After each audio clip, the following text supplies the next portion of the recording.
We have not seen one piece of evidence that links Osama bin Laden directly to the planning stages of September 11th. This failure to provide proof was later said to be unnecessary because bin Laden, in a video allegedly found in Afghanistan, admitted responsibility for the attacks. But the man in this video has darker skin, fuller cheeks, and a broader nose than the Osama bin Laden of all other videos. We again seem to have planted evidence. The head of Pakistani intelligence at the ISI, Mahmoud Ahmed, requested Omar Sheikh to wire $100,000 to Mohammed Atta, who was the lead hijacker. Hijacker Mohammed Atta received wire transfers via Pakistan. The man sending the money to Atta is believed to be Ahmed Umar Saeed Sheikh. Omar Sheikh admitted he was supported by the Pakistan government's intelligence service, the ISI.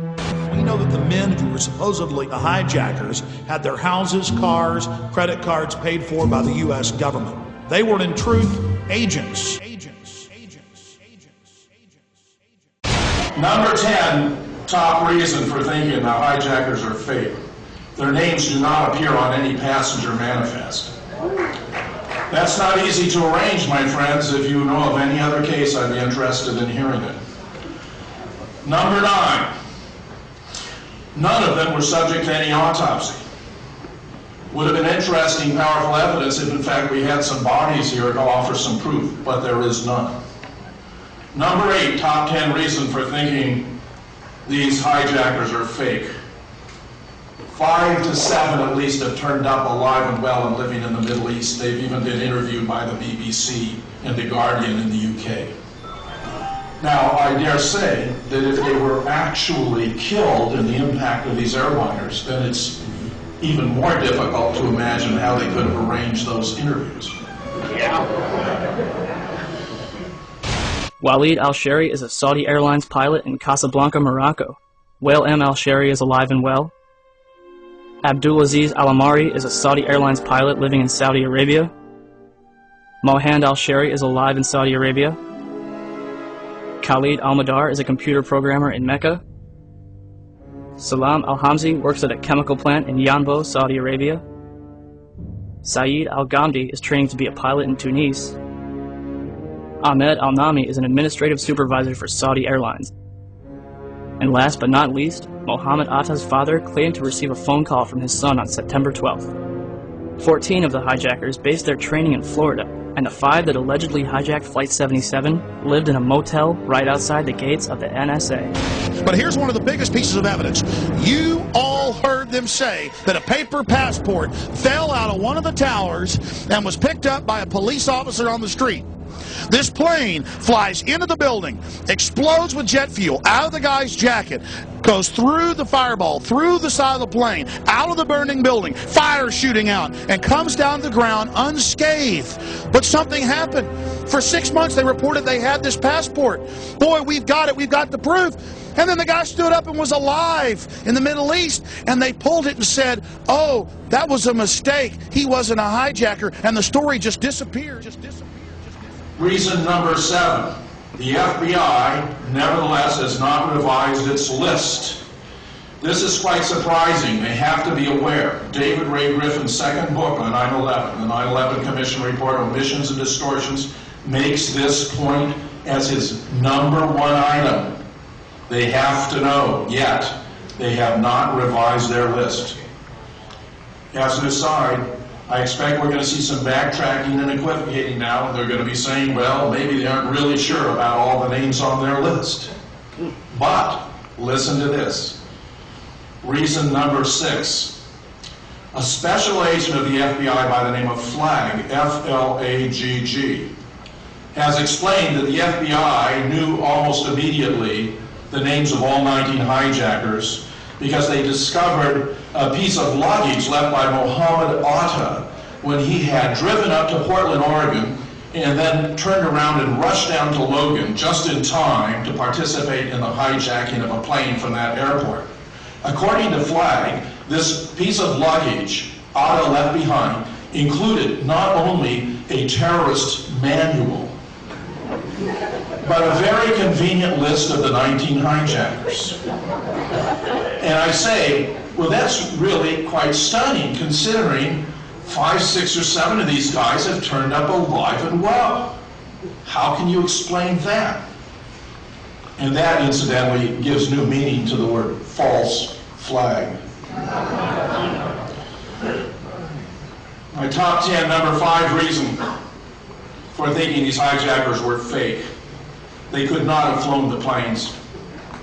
Niels Agadavan, among others, who's a pilot and aeronautical engineer, has studied their training background, and it's simply preposterous to presume these guys who could barely get a Cessna off the ground could have piloted a commercial airliner and brought it to its target. It's preposterous. Top 10 reason number 4. Those cell phone calls that we've heard so much about could not have been made at the altitudes and speeds these planes were flying. A.K. Dubney, a professor of computer science from Western Ontario, has taken cell phones of different makes and models on different flights around the country and discovered at altitudes above 2,000 feet and speeds above 230 miles an hour that cell phone connections become fewer and farther between. They would have been impossible. And that, of course, would include the one you've all heard about from alleged passenger Mark Bingham, where he calls his mother and says, "Mom, this is Mark Bingham. You believe me, don't you?" Top 10 reason number 3.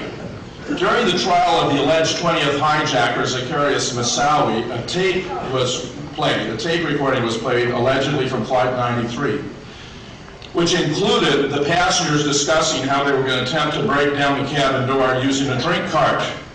One astute student of the case wrote me to point out that this was ostensibly a cockpit voice recording, and that cockpit voice recorders do not record voices in the passenger compartment. Top 10 reason number 2 why these hijackers appear to be fake. The last words attributed on that tape to the hijackers who were facing imminent death was Allah Akbar, which is Arabic for God is great, God is great.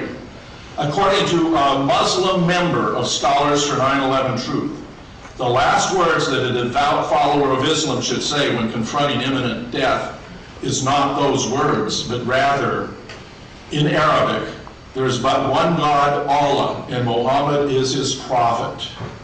I therefore suggest that the writers assigned to this script simply didn't know enough to get it right. Number 1, top 10 reason number 1 for believing these hijackers were fake.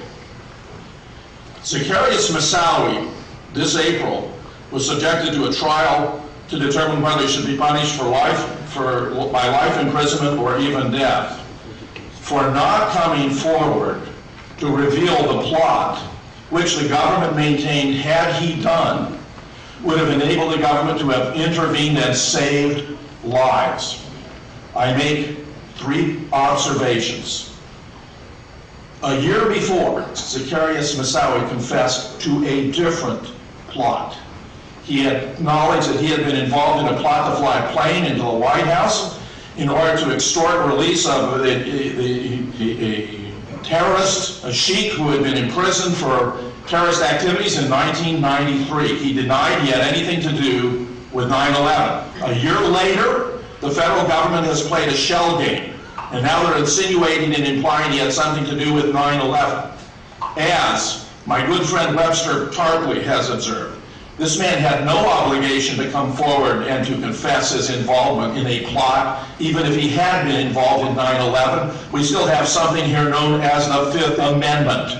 He had no obligation to incriminate himself. Third, and most tellingly, and this must have been incredibly embarrassing to the government, an FBI agent testified he'd been following Moussaoui.